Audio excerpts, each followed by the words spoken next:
All right, here we go in 3, 2, 1, 2, 3. You know what time it is. It's This Week in Sports, and a lot of stuff has been happening. I mean, first and foremost, Will Smith apologizing to Chris Rock. I mean, it took how many months, right? Give it up. It took like 6 months.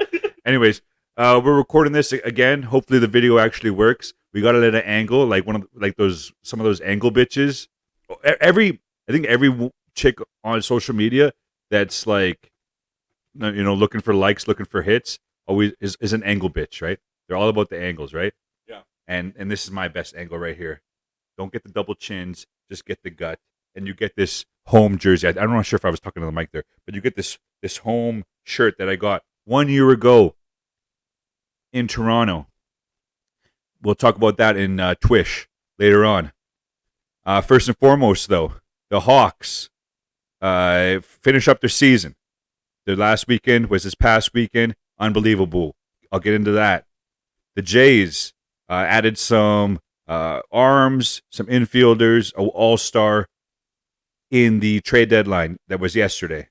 A lot of things happened in the MLB. So many trades. I can go into it. I'm just going to go into the big ones. Oilers, before anything, signed Yamamoto to 2 years. What was it? $6.2 million. That's 3.1 annual average, or what's AAV stand? Average annual V, whatever the V stands for. I know. As soon as value. See, I was about to say, as soon as somebody tells me what it is, it's going to be like, oh my God, I'm an idiot. And some NFL news, and also I may as well get it out of the way right now. NBA is coming to Edmonton.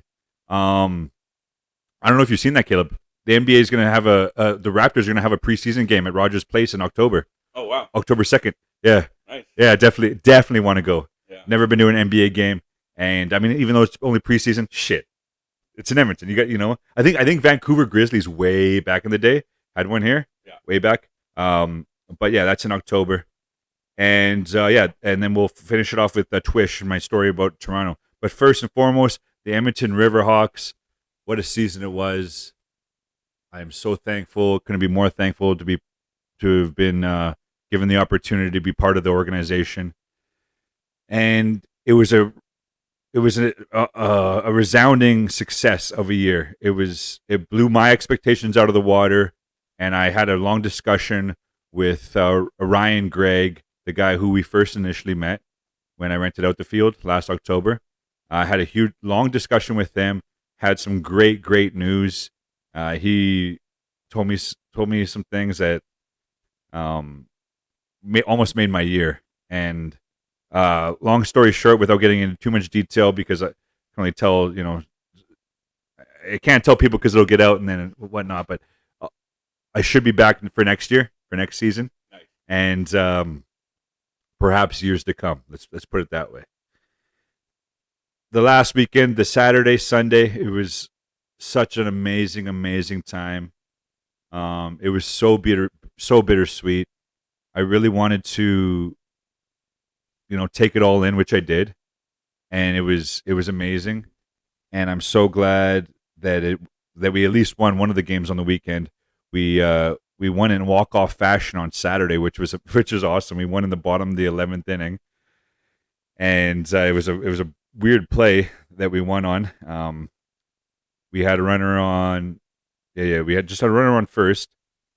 Our batter hit it. I wish I knew all their names. I should know their names, but we hit it to right field, kind of a lazy single. But Buddy on first booked it, not just a second, but all the way to third, and then on the throw in from the outfield to second base, it hit the base, went over the second baseman's head. This is the bottom of the 11th. The guy on third base runs home. Hawks win! Hawks win! Oh, Hawks win! Yes, and it was tremendous. It was so much fun.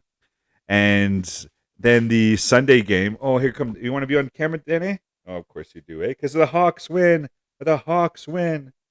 No, take it out of here. No, I'm trying to record here. Oh.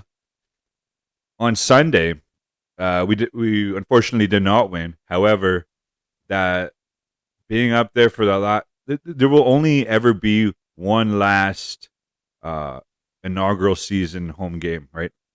One last home game of the inaugural season. There will only ever be one of those in our franchise, in any franchise's history.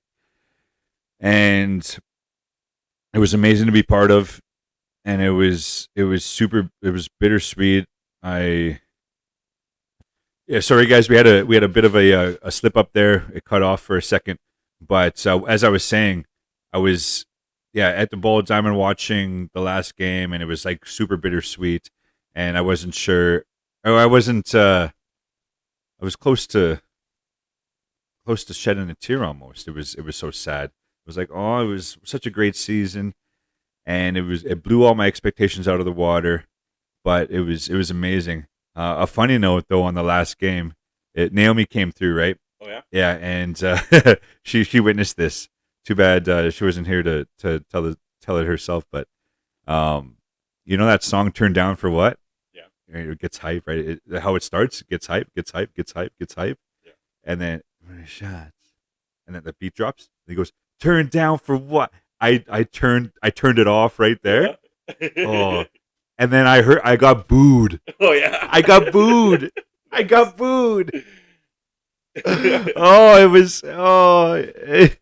It hurt so much at the time, but at the same time, we were laughing our ass off in the booth, all of us. They could probably hear you too. Yeah.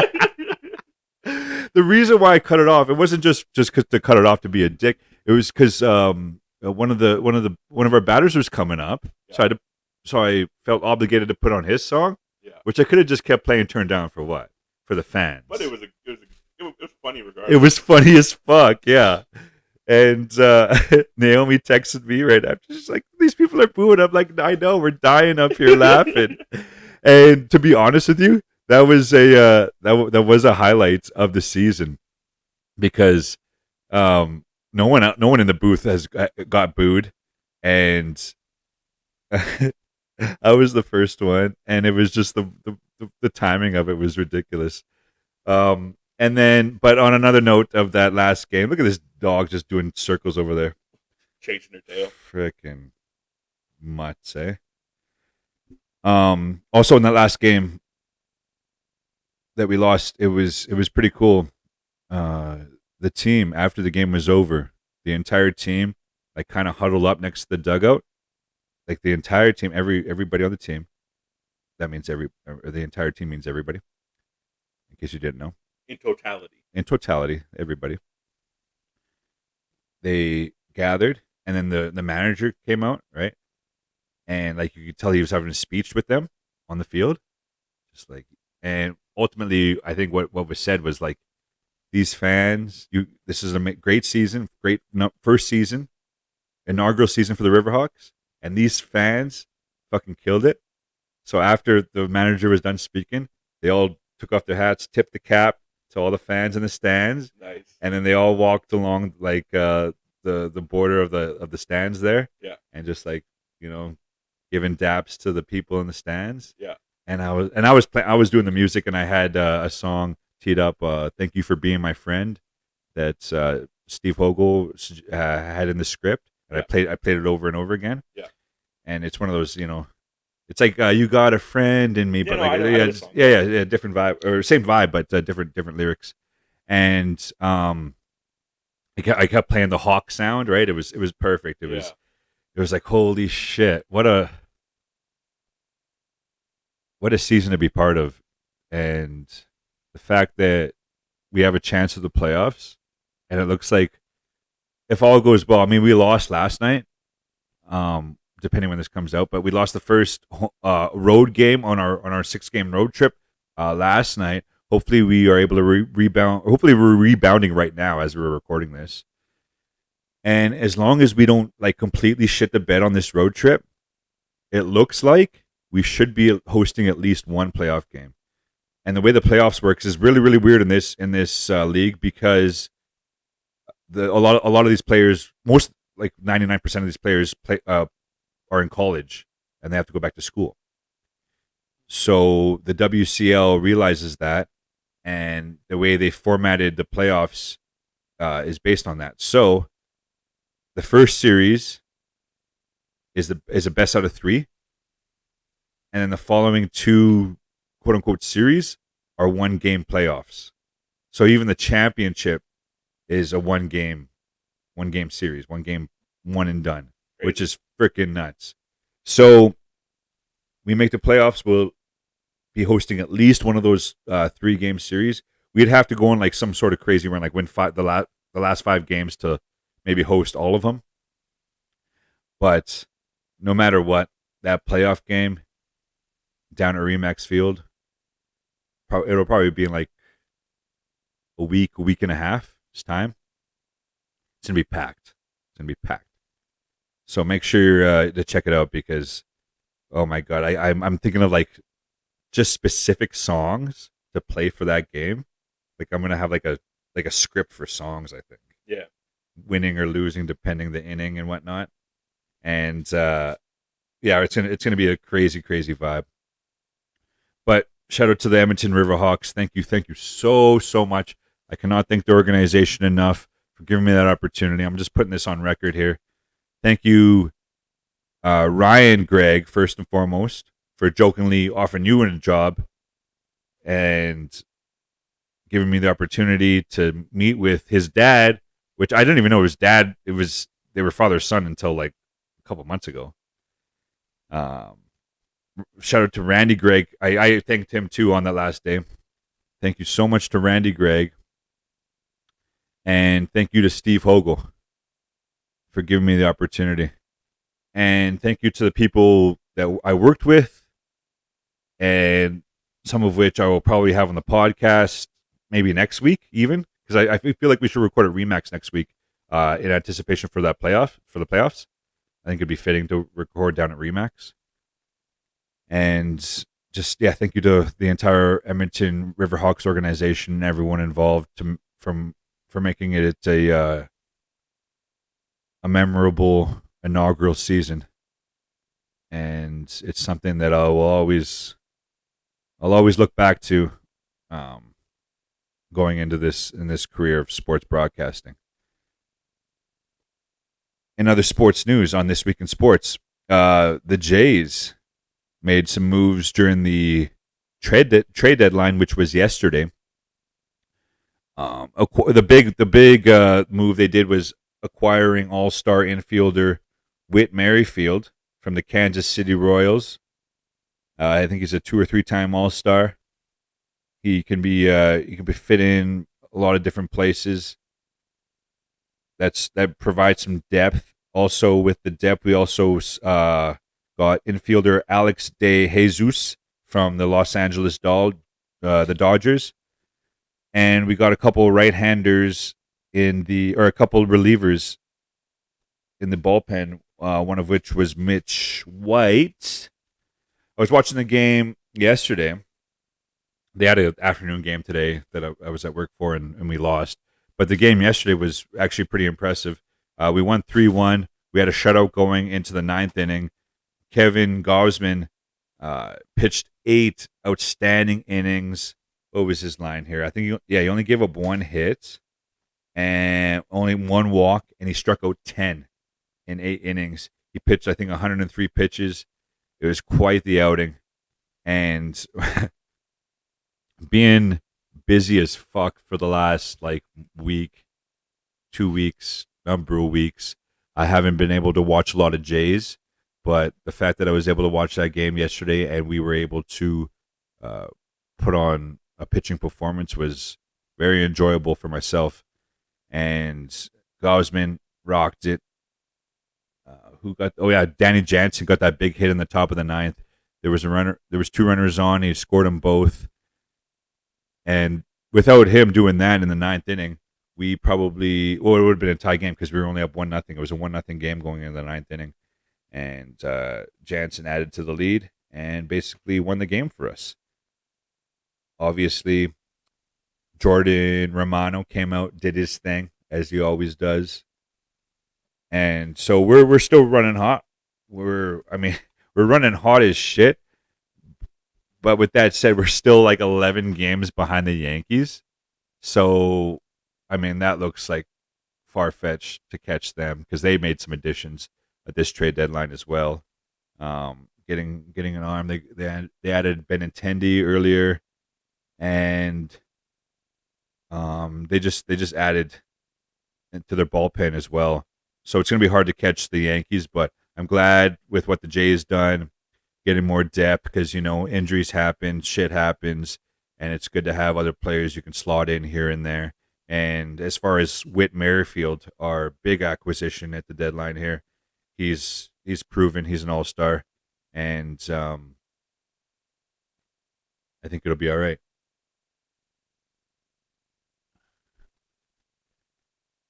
And some of the other big news though from that trade deadline was Juan Soto. Everyone was talking about Juan Soto. Where was he going to go? Because he turned down a 10-year, $490 million, $440 million deal from the Nationals. Who turns down $400 million, man? He did. 400? Yeah. Well, over how long? 10 years. What the hell? So it's over 40 million, or something like 40 million a year, or something like that, or 12 years, or something like that. And he ended up getting traded to the Padres, from the Nationals to the Padres for some top prospects,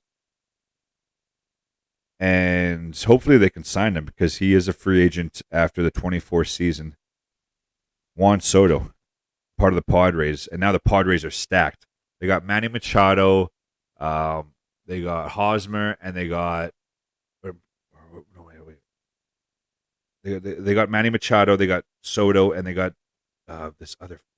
Am I actually going to look up the San Diego Padres? Watch my feed be full of the San Diego Padres shit now. They're oh my god, their team is going to be stacked. They might be able to actually keep up or compete with the Dodgers now, which is crazy to even say. They got Soto, they got Machado. Oh my god, they got Cronenworth, they got Grisham. Oh, they got Blake Snell on the mound. Okay. San Diego might be something to fuck with this year. We never see him. We never hear about him here in Canada because the Canadian sports coverage usually only just covers the Jays here, rightfully slow, as I'm wearing the Jays shirt here. But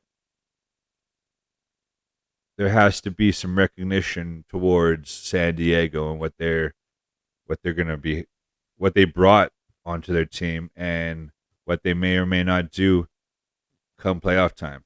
Luckily, they're in the National League, so we won't have to face them early on if we make it that far. I mean, we're sitting comfortably first in the wild card spot.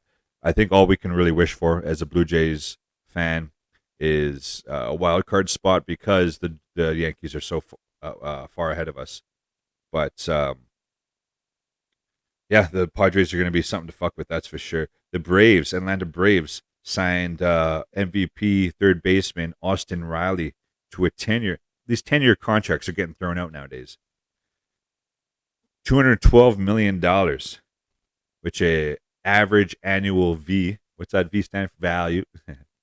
$21.2 million a year.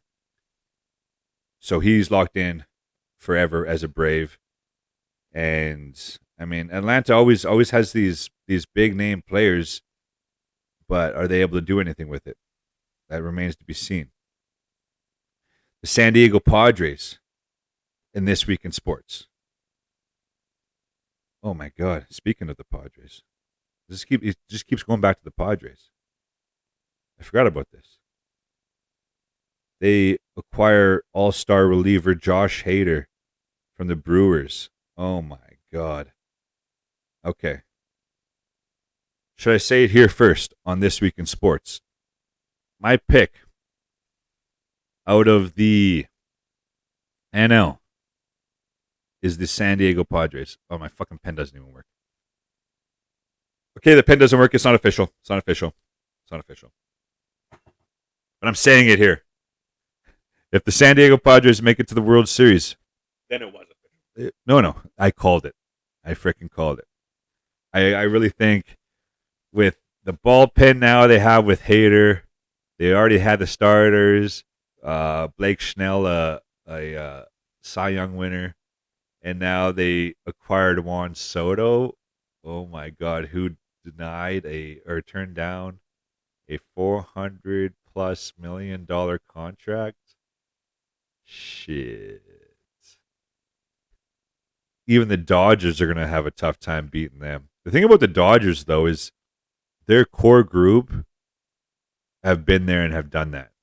San Diego, they haven't, right? But, I mean, another key player on the San Diego Padres is cover boy Fernando Tatis Jr. Didn't even mention him yet. So they got a stacked team. So it's either going to be San Diego or LA out of the NL. Out of the AL, shit, the Astros are freaking nuts. They're going crazy. The Yankees added as well. They're going crazy. So the Jays would have to go past at least one of those teams, possibly both those teams, to make it deep. But from what I've heard from the players, the coaching staff, everyone, they're super confident in their group. They like what they have. They think they can make some noise with the players that they have. And they were saying that they felt like that before the acquisitions on this deadline. So, I mean, that's what every team says. Obviously, you want every team to say that. You want your home team to say that. But I think we were underachieving early in the year. There are managerial decisions that had to be made, and a change had to be made, which it has happened. And since the change was made, we've been on fire. I think in our last 10 games, we're 8-2. And if we keep that up, well, we might be able to catch the Yankees, but it's 11 games back with less than half the season to go. More realistically, we're looking at home field advantage for the wild card series, because they switched up the format this year, adding a couple more teams into the playoffs. So I think the top two division leaders get a bye, and then the third division winner faces the last wild card team, and then the two other wild card teams face each other, with the top wild card team having home field advantage. And shit, home field advantage in Toronto, that's huge. Oh, yeah. That's huge. Like, I went to Toronto last year for the return. I might have to go to Toronto for that shit. I don't know. It's crazy to even think. We'll get into my visit in Toronto in a little bit here. But first, I think some sadder news on the MLB front. Vince Scully passes away, the long-time voice of the Los Angeles Dodgers. The man who had so many famous calls throughout his legendary career. I listened to him many, many times watching LA Dodgers games, because Sportsnet would pick up those feeds and broadcast them, because it's one of the later games going on in the summer. There's not really any other bigger name team playing in the summer at that time at night. So they broadcast the LA Dodgers games a lot. So I listened to Vince Scully quite a bit. But that was and like I never really heard him, some of his iconic moments. I mean, I've heard him in the highlights and whatnot. No, I always knew that he was one of the best. And some of the stories I've been hearing, nothing but great things about the guy. I think he was 94 when he passed away this week. And Nice long life. yes, and he pretty much broadcast till the end of it. And if I could have half the career that he had, shit, I'll be a success. So shout out to Vince Scully, and hopefully one day I'll be able to do somewhat of what you were able to. And we'll just get really quick to some NBA news on the sad front. So no need to go back and forth with the sadness. Bill Russell passed away also this week in sports. One of the all-time great legends. Even Caleb doesn't even know anything about basketball, but I'm sure you heard of Bill Russell. Oh, yeah. Get this. He also lived a long life. He lived till he was 88. He played 13 seasons with the Boston Celtics and won 11 NBA championships. What? One of the best to ever have done it. So, yeah, I never watched basketball up until a few years ago, like truthfully, but I always knew about who he was. He is a legendary. He's a legend, and thank you, as far as a sports fan, thank you for bringing entertainment to people for generations and generations. Shout out to Bill Russell. On a little lighter note, actually no, we'll keep it somewhat depressing here, just because why not? Worst episode Yeah. ever. No, so the NFL suspended Deshaun Watson for 6 games because of that domestic violence shit he was going through. And the NFL thought, shit, that's not enough. They're appealing the ruling, wanted to get more games on him. Damn. Yeah, so obviously it was proven that some of not all of the allegations, but some of the allegations were true. And the NFL, he violated the NFL, the league's personal conduct policy. So they suspended him 6 games. They're like, fuck that, we're going to suspend him longer. And so they're appealing that. To who? I don't know. The Dolphins, and more negativity. The Dolphins forfeit draft picks. They forfeit their 2023 first round draft pick, and a 4th round pick in 2024 as a result of the NFL's investigation into the team's communications with Tom Brady and Sean Payton. Both individuals were on separate teams, and they were talking to them both, and they got caught doing it. It's a big no-no. You can't be tampering like that in professional sports. So they're forfeiting a few picks in the upcoming years because of that. And before I get to this week in sports history, oh yeah, Hosmer's not on the Padres anymore. He went to the Red Sox, which is interesting because the Red Sox are shit in the bed. That was just a side note. Before I get to this week in sports history, I just want to promote our Sandlot Baseball. Every Saturday, we play at Borden Park or Airways Park, whichever it is. If you want to follow us at E-Town Riots on Instagram, get all the information there. That's E_town_riots on Instagram. And you want to come play some ball, have some beers, smoke some weed, have some good times, just chill out. It's always a chill vibe until I get on the mound and get super competitive. I called this little kid out, and everyone was hating on me for it.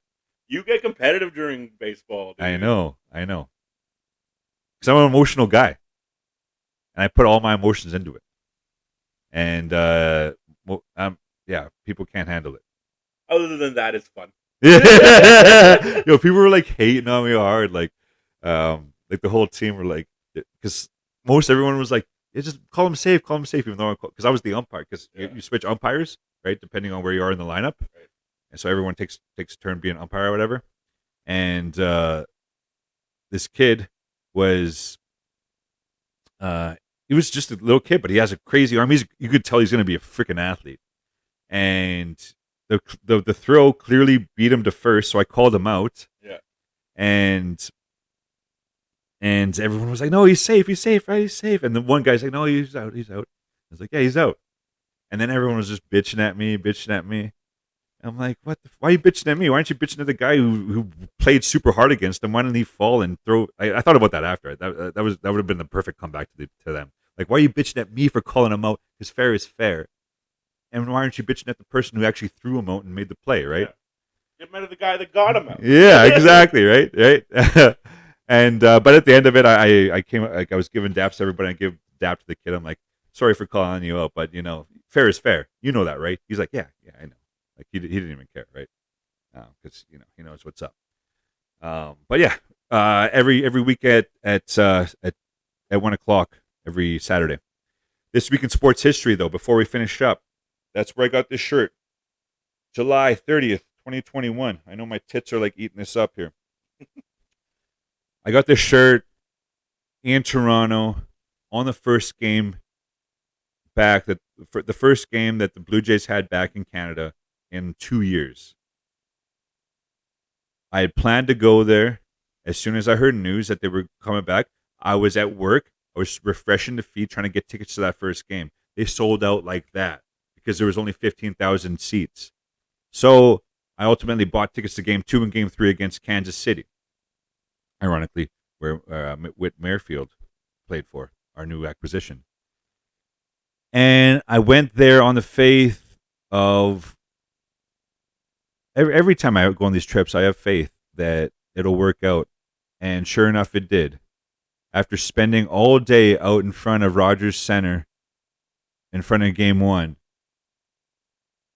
I was able to score a ticket. But before that, I went up to CN Tower. I was looking down into the field. I told this story last year. Like, this was kind of what the whole thing was based on, this whole podcast. The podcast, we were planning on making it about going to Montreal for the Stanley Cup final last year. That didn't happen. And then a month later, the Blue Jays are coming back. So we kind of did it around that. And I remember being up in the CN Tower about 2 hours before game time. I'm looking, you can look down into the dome through their glass floor. And I'm like, am I going to make it in there? Or what? Like, am I actually going to make it in there? Not knowing, because I spent all day out in front of there. I got interviewed by CTV because I was one of the first guys in there. One of the first people. I was the only people, one of like 2 or 3 people that were waiting for the box office to open. We got interviewed by CTV. And hours later, I'm up in the CN Tower with the dude I met. They also got interviewed by CTV. And I'm looking down in there. I'm like, I don't know if I'm going to make it. Then we went back to the bar Hoops, which is down the road from Rogers Center. And I'm like, you know what? I'm going to take one more lap around Rogers Center and see if these scalpers lowered their prices, because they were asking for like $200, $300 for a ticket. It's like, fuck that. And it's like half an hour before game time. And I'm like sitting out there and I'm like, what the fuck? I see this group. I start talking to this group of guys there. And I'm like, I came all the way. Are you guys excited for this? I'm super excited for this. I came all the way from Edmonton for this. I have tickets for tomorrow and the next day, but I don't have tickets for tonight. And I've been out here all day. And they all look at each other like, we have an extra ticket. One of our boys bailed. Our fourth guy bailed. Oh, nice. And I'm like, no way. Would you please sell me the ticket? And they're like, oh, how much? I look in my pocket. I'm like, how much do I got? I'm like, I got like $60 or $80 or something. And they're like, done. And I'm like, yes. So I was able to make it in for game 1. And I got this shirt. They gave this shirt out. I recorded a bunch of videos that maybe one day we'll release. And yeah, this is my first time actually ever putting this shirt on. I didn't even put it on until this episode right here. And yeah, it just says home. And what a crazy year it was last year for the Blue Jays. They had 3 different places that they played home. They played in Dunedin, Florida, where they played spring training. They played in Buffalo, where their AAA affiliate plays. And they finally made it to Toronto. And they were 1 game out of the playoffs. Charlie Montoya should have won the Coach of the Year, Manager of the Year. He didn't. A year later, he got fired. But that's sports. And this has been This Week in Sports. I thank you for listening. Thank you for watching. And hopefully the video actually works this time. And next week, hopefully there's big news for the Riverhawks. And we have a playoff game coming up, because I'm super excited for that. Until next time, though, folks. Peace.